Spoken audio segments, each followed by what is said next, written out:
नमस्कार, पदार्थ रेसिपीज मराठीमध्ये मी स्वाती तुम्हा सर्वांचं अगदी मनापासून स्वागत करते।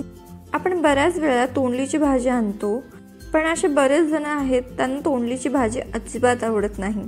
म्हणूनच आज आपण याच तोंडलींना अगदी चविष्ट कशी बनवायची ते पाहणार आहोत। या पद्धतीने जर तुम्ही तोंडली एकदा केली तर ज्यांना तोंडली बिलकुलही आवडत नसेल ते देखील भाजी चाटून पुसून खातील। कारण मी तुमच्यासाठी आज एकदम मसालेदार, चमचमीत, झणझणीत, आंबट गोड अशी चविष्ट तोंडलीची भाजी कशी बनवायची ते दाखवणार आहे। तर व्हिडिओ शेवटपर्यंत नक्कीच बघा। चॅनलवर नवीन असाल तर चॅनलला पटकन सबस्क्राइब करा, सोबतच बेल आयकॉनवर देखील क्लिक करा, कारण अशाच नवनवीन रेसिपी मी तुमच्याकरिता आणत असते, त्याचे नोटिफिकेशन तुम्हाला सर्वात प्रथम येतील। चला तर मग सर्वप्रथम आपण मसाला बनवून घेऊ। त्याकरिता एका पॅन मध्ये मी एक मोठा चमचा शेंगदाणे घेतलेले आहेत। हे शेंगदाणे आपण मंद आचेवरती छान खरपूस होईपर्यंत भाजून घ्यायचे आहेत। 4 ते 5 मिनिटांमध्ये इथे आपले शेंगदाणे अतिशय खरपूस असे भाजून झालेले आहेत, तुम्ही पाहू शकता। आता या स्टेजवरती 2 चमचे किसलेलं सुकं खोबरं आपल्याला यामध्ये घालायचं आहे। हे सुकं खोबरं देखील 2 ते 3 मिनिटे आपण परतवून घेऊ। खोबरं हलकसं तांबूस झालं की यामध्ये आपल्याला 1 चमचाभर तीळ घालायचे आहेत।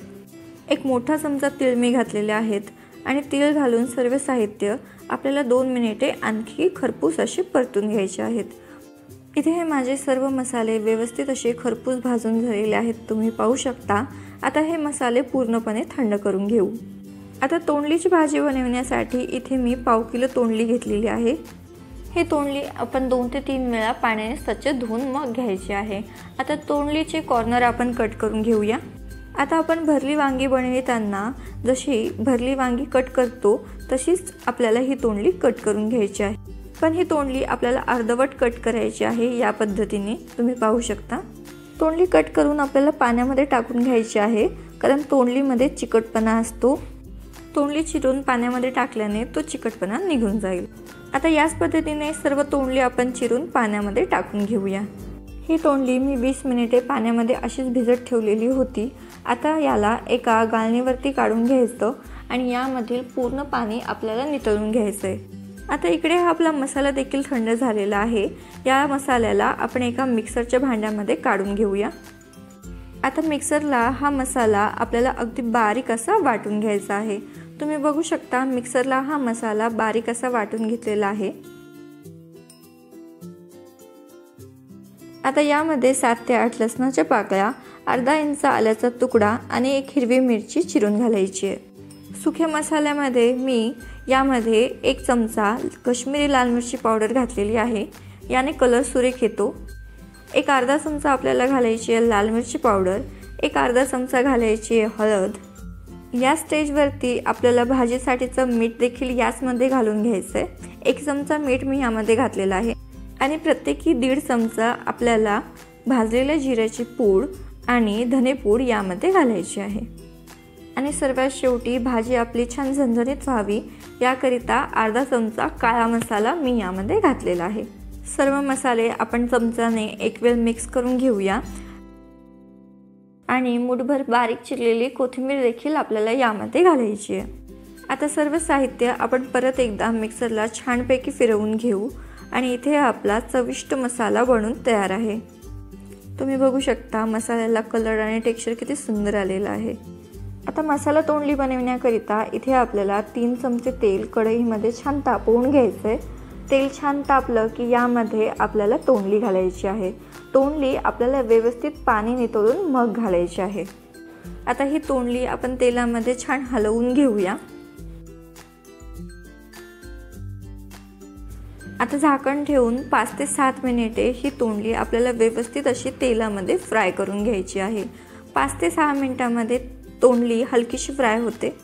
आता यामध्ये घालायचा आहे आपण तयार केलेला मसाला। हा मसाला आपण तोंडलीमध्ये व्यवस्थित असा मिक्स करून घेऊया आणि झाकण ठेवून आणखी 2 ते 3 मिनिटे मसाल्यासोबत तोंडली वाफवून घेऊ। 2 ते 3 मिनिटांमध्ये तोंडली हलकीशी वाफवून होते आणि मसाला देखील फ्राय होतो। आता या स्टेजवरती आपल्याला 2 चमचे चिंचेचा पल्प यामध्ये घालायचा आहे। त्यासोबतच 1 चमचा मी गूळ देखील यामध्ये घातलेला आहे। चिंच छान मुरावी याकरिता आणखी 2 मिनिटे हे आपण परतवून घेऊया। सोबतच या स्टेजवर थोडीशी कोथिंबीर देखील मी घातलेली आहे।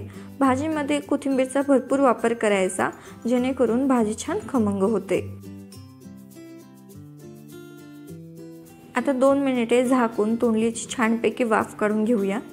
इथे आपले मसाले छान असे खरपूस भाजून झालेले आहेत आणि सुगंध देखील मस्त येत आहे। आता तोंडलीचा मसाला किंवा ग्रेव्ही बनविण्याकरता आपल्याला ग्रेव्ही कितीपत पातळ हवी आहे त्यानुसार पाणी घालायचे। इथे मी 4 वाटी गरम पाणी यामध्ये घातलेलं आहे। पाणी गरमच घालायचं, जेणेकरून भाजी एकसारखी होते। पाणी घालून व्यवस्थित असं सर्व साहित्य आपण मिक्स करून घेऊया आणि मोठ्या आचेवर भाजीला एक उकळी येऊ देऊ। भाजीला मस्तपैकी उकळी आलेली आहे, तुम्ही पाहू शकता। आता भाजीवर झाकण ठेवायचं आणि 5 ते 7 मिनिटे मंद आचेवर व्यवस्थित अशी भाजी शिजवून घ्यायची।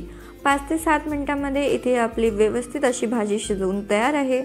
या तोंडलीच्या मसाल्यावर तेल किती सुंदर आलेलं आहे, तुम्ही पाहू शकता। अगदी सुंदर दिसत आहे। सर्वात शेवटी बारीक चिरलेली कोथिंबीर यावरती घालूया। आता इथे हे आपली अगदी चमचमीत, झणझणीत, चविष्ट, सुंदर अशी भरली तोंडली किंवा मसाला तोंडली बनवून तयार आहे। मी नक्कीच सांगू शकेल, ज्यांना तोंडली अजिबात आवडत नाही ते देखील या पद्धतीने केलेली तोंडलीची भाजी आवडीने खातील आणि एका पोळीऐवजी 2 पोळी तर नक्कीच खातील। तर ही तोंडलीची भाजी तुम्ही एकदा नक्कीच ट्राय करून बघा। कशी झाली कमेंट बॉक्सद्वारे आम्हाला कळवा। रेसिपी आवडली असेल तर व्हिडिओला लाईक करा, तुमच्या फ्रेंड्स आणि फॅमिलीसोबत देखील शेअर करा। चॅनलवर नवीन असाल तर चॅनलला पटकन सबस्क्राईब करा। लवकरच भेटूया अशाच एका नवीन रेसिपीसोबत।